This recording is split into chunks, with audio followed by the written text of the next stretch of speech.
The Elimination Chamber is 10 days away, and there's a huge thing to this match that we're going to talk about for a minute. But first, we need to talk about the big news this week of Ronda Rousey's official contract signing. Apparently, this is now a Raw contract signing, not just a WWE contract signing, which means she will have a big impact probably with the Raw Women's Championship match, or any match for that matter, on the Raw roster. It'll be interesting to see how they use Ronda in the future. There have been rumors of a potential Ronda Rock tag team, like when Ronda was at WrestleMania a couple years ago. That was the plan originally, to have Ronda and Rock versus Stephanie and Triple H. There could be a potential of Angle and Rousey being that, with the potential of, at least the build of, the only Olympic gold medalist in WWE history and the former UFC Women's Bantamweight Champion in Ronda Rousey. An unstoppable team that could, quite frankly, dominate WWE even in this era. Just with how crazy Kurt has been over the years as a wrestling machine, let alone just an all-time great for sure. But we don't know that for sure. But this will be something to watch for sure when the Chamber happens. As far as the bigger news, this is a first time ever. The men's chamber is now a 7-man chamber match. There's never been 7 men in the chamber before.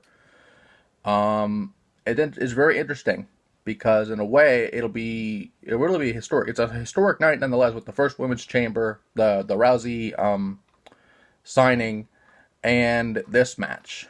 Because as far as I would assume, there's only 4 pods, so this would start out with 3 men starting the match, which is probably never happened ever. So with that, and there's a reason for that, because in the last chance match, it became a fatal 5-way when Seth Rollins wanted to be in the match. Rollins and Finn Balor both pinned Bray Wyatt, so technically they were both eligible to be in the chamber. They never really said anything. In fact, we'd have to wait the following day for Kurt Angle to make that announcement. So now it's a 7-man chamber with the Intercontinental Champion, The Miz, Seth Rollins, Roman Reigns, the free agent John Cena, Braun Strowman, Elias, and Finn Balor all in this chamber, with Elias being the man that will enter the chamber last, and The Miz will be one of the 3 men that will start the match by losing to Cena on Raw. Now this match is really different now because there is 7 men, because it's just a traditional 6 usually. But with this, it's interesting. I don't know how they're going to do this. I really don't. And that really changes the perplexion of the match. I don't know. I mean, with the chamber, it's harder to predict because of all the people in it, especially since there's an extra guy now. But again, it comes down to who you think will win and who won't win. And in this case, let's just run them down quickly. First off, Miz. Now he's the first one in. I doubt he will win the match. I doubt he'll be at WrestleMania due to Maurice's pregnancy being closer to that, as it's been reported that Maurice's pregnancy is closer to WrestleMania, if not on WrestleMania Day. So Miz may not even be at WrestleMania. So it wouldn't make sense for him to win the chamber at that point. So Miz is probably going to be out of here very quickly.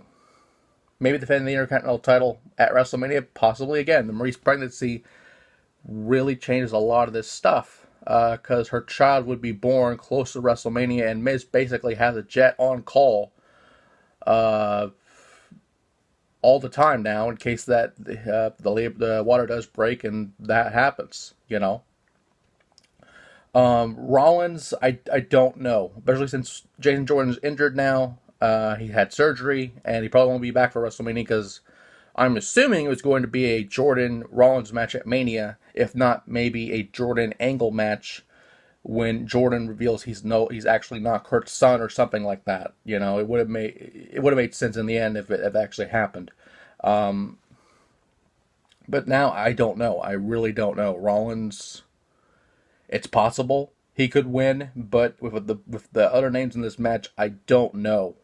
He would be one of my picks for sure, but I don't think it'll happen. Roman Reigns. It just depends what they want to do. If they want to have Brock and Roman at Mania, because remember, the winner of this match faces the Universal Champion at WrestleMania. So they could have Rollins. They could have Roman win it just because it's Roman. So that's possible. John Cena, he critically made the point that if he doesn't win this match, he probably won't be at WrestleMania. To the point where, honestly, if you look at Cena's track record, he's been at every WrestleMania in his career, like ever since he was at WrestleMania the first time against the Big Show for the U.S. title. And it's crazy to think, that was his first Mania match all those years ago. But 16 years later, Cena has been in some capacity at every WrestleMania since then. So, do you want to have him face Brock? I mean, it's up to them. It really is up to them. And what they want Cena to have for his WrestleMania moment, which probably could be his final WrestleMania. I'm not saying it will be. I'm just saying if you were to book it like that, it would make more sense. It's up to what happens here. Cena could win. Cena couldn't win. I don't know. But I wouldn't doubt that Cena wouldn't win this match. Braun Strowman, they've been pushing him hard for a while, but he's faced Brock too many times. I feel like, I don't know, Braun. They're not going to give him that next step of him beating Brock Lesnar. He's just a guy that could have a good match with Brock, and, Braun could win, Braun couldn't win, but I would not be surprised if somehow Braun lifts the fucking chamber and destroys it. I would not be surprised if that happened. He's done ambulances, he's done fucking cars, he's done stages, he's done ramps, he's done announce tables on stages. That's the next logical step for him, is to fucking lift the chamber and destroy it in some way. That is the next logical step at that point. So, and I say logical because it makes no fucking sense he would be able to do it, but it's fucking Braun. He's lifted rings up, he's destroyed rings. Let him fucking destroy the chamber in some way in this match. But as far as him winning, I don't think it'll happen. Elias, kind of the same deal. He is the last man to enter the chamber, but would they put him against Brock? Ideally, no. But if you were to make a big star, a next big star, Elias could be that. Hell, you look at his musical thing, he's a fucking Woodstock-worthy musician. A lot of people will knock me for that, but still, he's a great talent in that respect. But with him being destroyed by Braun and a massive base, I say it was massive. It was probably as big as Braun, actually, now that I think about it. With him being destroyed by that and the loss of the mixed match challenge, try saying that 5 times fast. I don't know. I feel Elias won't win that one. And Finn Balor, this could be the match that makes or breaks him as far as the main eventer is concerned.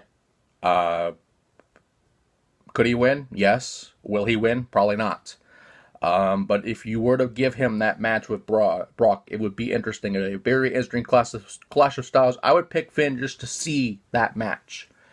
But I don't think it'll happen. And with that, the chamber is 10 days away. And if anything else happens, we'll let you know.